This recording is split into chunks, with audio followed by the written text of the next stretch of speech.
नमस्कार दोस्तों आपका हमारे YouTube चैनल में एक बार फिर से स्वागत है। दोस्तों, आज के इस वीडियो में मैं आपको उत्तर प्रदेश के फर्रुखाबाद ज़िले की कुछ महत्वपूर्ण जानकारियों और फर्रुखाबाद ज़िले के गौरवशाली इतिहास से रूबरू कराने वाला हूं। आशा करता हूं ये वीडियो आपको बहुत पसंद आएगा। तो दोस्तों, आगे बढ़ने से पहले आपसे एक छोटी सी रिक्वेस्ट है कि आप हमारे इस चैनल को सब्सक्राइब अवश्य कर लें और बेल आइकन को भी दबा दें, ताकि हमारे द्वारा अपलोड की गई सारी वीडियोस को आप आसानी से देख पाएँ। फर्रुखाबाद ज़िले का ऐतिहासिक पृष्ठभूमि काफ़ी मजबूत रहा है। फर्रुखाबाद ज़िले में मौजूद तमाम प्राचीन इमारतें आज भले ही अपनी दुर्दशा पर आंसू बहा रही हैं, लेकिन साथ ही पूरी दुनिया को चीख चीख कर बता रही हैं कि हमारा भी बीते इतिहास से बहुत गहरा नाता रहा है। फर्रुखाबाद ज़िले में सैकड़ों ऐतिहासिक स्थल, ऐतिहासिक इमारतों के साथ साथ कई ऐसे प्राचीन मंदिर भी हैं जिनका उल्लेख धर्म ग्रंथों में भी मिलता है। फर्रुखाबाद की ऐतिहासिक धरती का संबंध महात्मा बुद्ध और सम्राट अशोक से भी रहा है। फर्रुखाबाद ज़िले में ऐसे तमाम स्थानों को पर्यटन के रूप में विकसित किया जा सकता है। ज़िले में मौजूद अनेकों ऐतिहासिक इमारतें जो आज देख रेख के अभाव में खंडहर का रूप लेती जा रही हैं। हालांकि स्थानीय शासन प्रशासन और भारतीय पुरातत्व सर्वेक्षण विभाग द्वारा कई ऐसी इमारतों का मरम्मत कार्य कराया जा रहा है। सिर्फ इतना ही नहीं, बल्कि होना यही चाहिए कि ज़िले में मौजूद सभी ऐतिहासिक इमारतों का जीर्णोद्धार करा के उन्हें पर्यटन स्थल के रूप में विकसित किया जाए, ताकि यहाँ आने वाले अन्य जगहों के लोग भी फर्रुखाबाद के गौरवशाली इतिहास को जान सकें। वीडियो को आखिरी तक ज़रूर देखिए। आगे आप जानेंगे विस्तार पूर्वक फर्रुखाबाद ज़िले का इतिहास और फर्रुखाबाद ज़िले की सबसे दिलचस्प बातें, और साथ में आपको फर्रुखाबाद ज़िले में मौजूद कुछ ऐसे ऐतिहासिक इमारतों और स्थानों के बारे में भी बताएंगे जिनके बारे में आपको अभी तक सही जानकारी नहीं है। तो दोस्तों, वीडियो को लाइक करके हमारा मनोबल बढ़ाएं, और यदि आपका कोई सुझाव है तो कमेंट करके हमें ज़रूर बताएं। फर्रुखाबाद प्राचीन काल से ही धर्म, अध्यात्म, संस्कृति, साहित्य और ज्ञान की विरासत से परिपूर्ण रहा है। फर्रुखाबाद का संबंध महाभारत काल से है। ये क्षेत्र पंचाल प्रदेश का सबसे खास स्थान हुआ करता था। पंचाल प्रदेश की राजधानी कंपिल हुआ करती थी।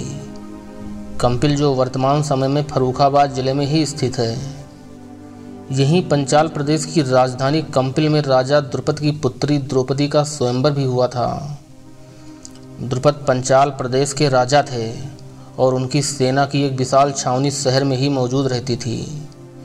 पूरे क्षेत्र को कांपिल्य कहा जाता था। महावीर और महात्मा बुद्ध के समय में पंचाल 16 महाजनपदों में से एक था। हजारों साल के गौरव व ऐतिहासिक विरासत को सहेजे पंचाल प्रदेश को 27 दिसंबर 1714 के दिन एक नई पहचान मिली। यही पंचाल प्रदेश फर्रुखाबाद के नाम से जाना जाने लगा।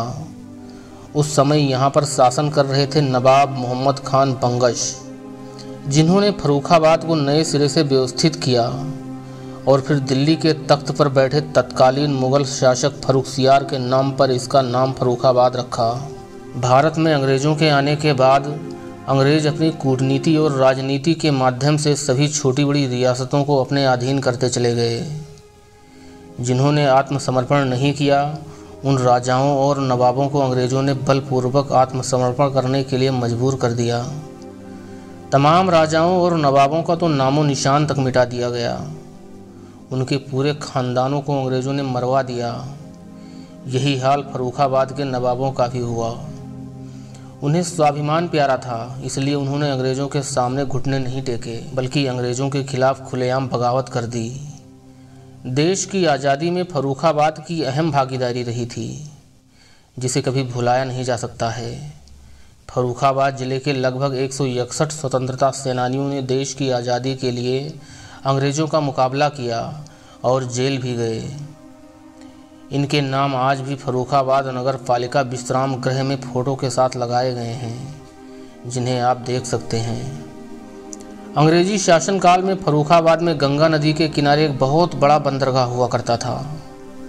जहाँ से नील और अफीम का कारोबार बड़े पैमाने पर होता था।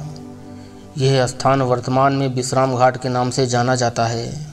सन 1668 ईस्वी में टाउन हॉल का निर्माण कराया गया था, जो वर्तमान समय में नगर पालिका कार्यालय है। इसी जगह नवाब मोहम्मद खान बंगस का किला हुआ करता था, जिसे अंग्रेज़ों ने तोपों से उड़वा दिया था। फर्रुखाबाद आज़ादी के दीवाने क्रांतिकारियों का अड्डा बन गया था। यहीं कई गुपचुप मीटिंग भी होती थी। अगर कोई क्रांतिकारी पकड़ लिया जाता था तो उसे पेड़ पर लटकाकर फांसी दे दी जाती थी। यहीं पर शहीद रविंद्रनाथ बनर्जी को जेल में रखा गया था। उनकी प्रतिमा आज भी इस जगह की साक्षी है।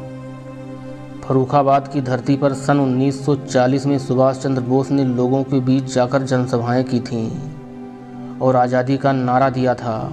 फर्रुखाबाद में ऐसे कई अनगिनत क्रांतिकारी और स्वतंत्रता संग्राम सेनानी भी रहे हैं, जिनका नाम इतिहास के पन्नों से कहीं खो गया है। काशी में गंगा किनारे आबादी और घाटों का सांस्कृतिक और पौराणिक महत्व होता है। उसी तरह यहाँ फर्रुखाबाद जिले में भी गंगा के पश्चिमी किनारे पर प्राचीन काल से ही आबादी बसी हुई है और गंगा नदी के इन घाटों का भी पौराणिक महत्व है। कविवर वचनेश की कर्मभूमि और छायाबाद की दीपशिखा महादेवी वर्मा की जन्मभूमि के रूप में फर्रुखाबाद जिले को हिंदी साहित्य जगत का गौरव मिला है। फर्रुखाबाद जिले का क्षेत्रफल 1181 वर्ग किलोमीटर में फैला हुआ है। उत्तर प्रदेश के 75 जिलों में से एक फर्रुखाबाद जिले का मुख्यालय फतेहगढ़ में स्थित है, जबकि यह जिला कानपुर मंडल के अंतर्गत आता है। जिले में 3 तहसीलें हैं जो इस प्रकार हैं: कायमगंज, अमृतपुर और फर्रुखाबाद, जो 7 विकास खंडों के अंतर्गत आते हैं। कायमगंज, शमशाबाद, राजेपुर, कमालगंज, बढ़पुर, नवाबगंज और मोहम्मदाबाद। जिले में एक लोकसभा सीट फर्रुखाबाद व 4 विधानसभा सीटें भोजपुर, कायमगंज, फर्रुखाबाद और अमृतपुर हैं। 2011 की जनगणना के अनुसार जिले की कुल जनसंख्या 18 लाख से ज़्यादा सर्वे की गई थी, जिसमें 10 लाख से ज़्यादा पुरुष जनसंख्या और 8 लाख के करीब महिला जनसंख्या थी। धार्मिक जनगणना 2011 के अनुसार जिले में 84.67% हिंदू व 14.69% मुस्लिम आबादी निवास करती है।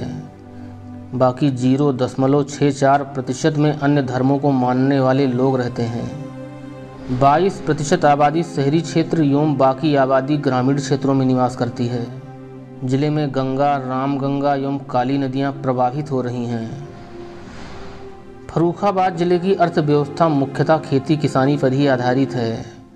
यहाँ आलू की खेती बड़े पैमाने पर की जाती है।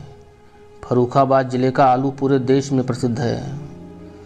फर्रुखाबाद में नमकीन व दालमोठ स्वदेशी मसालों का प्रयोग करके बनाई जाती है। यहाँ बनाई जाने वाली सेम के बीज की नमकीन काफ़ी प्रसिद्ध है। वैसे तो फर्रुखाबाद जिले में खान पान की दृष्टि से सभी वस्तुएं मिल जाती हैं, लेकिन यहाँ का पापड़ी चाट काफ़ी फेमस है। आइए अब बात करते हैं फर्रुखाबाद जिले के प्रमुख ऐतिहासिक और धार्मिक स्थलों की। इनके बारे में जानकर आप फर्रुखाबाद ज़रूर जाना चाहेंगे। सिकंदरपुर खास। सिकंदरपुर खास फर्रुखाबाद जिले का एक गांव है, लेकिन इसका संबंध दिल्ली के सुल्तान सिकंदर लोदी से है। कायमगंज से 8 किलोमीटर की दूरी पर स्थित इस गांव का नाम ही सिकंदर लोदी के नाम पर पड़ा था। ऐतिहासिक मकबरे। फर्रुखाबाद जिले में कम से कम 20 से ज़्यादा ऐतिहासिक मकबरे हैं, जिनमें से कुछ खंडहर में तब्दील हो चुके हैं और कुछ अभी भी अपने अस्तित्व को बचाने के लिए संघर्ष कर रहे हैं। इन्हीं में से एक है नवाब वंगस खान का मकबरा और उनकी पत्नियों का मकबरा। इन मकबरों का निर्माण मुग़ल वास्तुकला को ध्यान में रखकर कराया गया था। नवाब वंगस खान और उनकी पत्नियों का मकबरा फर्रुखाबाद शहर के पास स्थित है। वहीं नवाब अहमद खान का मकबरा भी फर्रुखाबाद में स्थित है और कायमगंज में नवाब राशिद खान का मकबरा स्थित है। इसी ज़िले में तमाम ऐसे भवन व मकबरे स्थित हैं जो अब खंडहर बन चुके हैं और उनका कोई इतिहास मौजूद नहीं है। यदि आप ऐसे ऐतिहासिक इमारतों को देखना पसंद करते हैं तो यहाँ आना आपके जीवन का सबसे रोमांचक अनुभव हो सकता है। संकिसा। संकिसा नामक ये स्थान बौद्ध तीर्थ स्थली है। संकिसा महात्मा बुद्ध की तपोस्थली रही है। महात्मा बुद्ध ने इसी जगह पर अपने जीवन के कुछ महीने व्यतीत किए थे। इस पवित्र बौद्ध तीर्थ स्थल में एक से बढ़कर एक खूबसूरत मंदिर हैं और बौद्ध प्रतिमाएं हैं, जिन्हें बौद्ध धर्म को मानने वाले देशों ने बनवाया है। यहीं पर स्थापित है सम्राट अशोक के शासनकाल का एक प्राचीन स्तूप, जो यहीं संकिसा में खुदाई के दौरान मिला था। ये प्राचीन स्तूप ये सिद्ध करता है कि संकिसा प्राचीन काल से ही बौद्ध धर्म स्थल के रूप में प्रसिद्ध रही है। कंपिल। कायमगंज तहसील में कंपिल नामक एक ऐतिहासिक स्थान है। इसका संबंध महाभारत काल से है। यहीं पर मां कांपिल्य वासिनी का एक अति प्राचीन मंदिर भी स्थित है। इसके अलावा जैन तीर्थकर विमलनाथ का जन्म स्थान भी यही है। इसीलिए कंपिल हिंदू धर्म के साथ साथ बौद्ध धर्म का भी पवित्र तीर्थ स्थल है। यहीं स्थित है रामेश्वरम नाथ मंदिर। इसमें स्थापित शिवलिंग का संबंध रामायण काल से है। फर्रुखाबाद जिले में सैकड़ों प्राचीन शिव मंदिर हैं, जिनका संबंध पौराणिक काल से माना जाता है। इसलिए फर्रुखाबाद को छोटी काशी भी कहा जाता है। गुरुगांव देवी मंदिर। यह एक सिद्धपीठ के रूप में जाना जाता है। यहाँ आने वाले सभी भक्तों की मनोकामनाएं पूरी होती हैं। इस प्राचीन मंदिर का संबंध महाभारत काल से है। इस मंदिर में गुरु द्रोणाचार्य ने मां मंगला देवी की प्रतिमा को स्वयं स्थापित किया था। पांचाल घाट। गंगा नदी के किनारे स्थित पांचाल घाट पर हर वर्ष एक बहुत बड़े मेले का आयोजन होता है, जिसे रामनगरिया मेला कहा जाता है। यह मेला फर्रुखाबाद की अनमोल सांस्कृतिक धरोहर है। पूरे जिले में अनेकों धार्मिक ऐतिहासिक स्थल मौजूद हैं, जहां आपको एक बार अवश्य जाना चाहिए। यदि आप फर्रुखाबाद घूमने जा रहे हैं तो इन स्थानों पर भी आपको जरूर जाना चाहिए। पांडेश्वर नाथ मंदिर, चिंतामणि तालाब, जिसमें स्नान करने से चर्म और कुष्ठ रोग ठीक हो जाते हैं। वैष्णो देवी मंदिर भोलेपुर, माँ बिसारी देवी मंदिर संकिसा, फतेहगढ़ का किला जो वर्तमान समय में राजपूत रेजिमेंट इंडियन आर्मी के अंडर में है, रानी मस्जिद, आज बहुत सारे स्थान हैं। फर्रुखाबाद आने के लिए रेल मार्ग व सड़क मार्ग दोनों विकल्प मौजूद हैं। दोस्तों, वीडियो कैसा लगा कमेंट करके हमें ज़रूर बताएं। दोस्तों, इस वीडियो को बनाने में हमें 5 दिन लगे, लेकिन इसे लाइक करने में आपको 1 सेकंड भी नहीं लगेगा। वीडियो को अभी लाइक करें और इस वीडियो को अपने दोस्तों में शेयर भी करें। हमसे जुड़े रहने के लिए हमारे चैनल को सब्सक्राइब ज़रूर करें। धन्यवाद।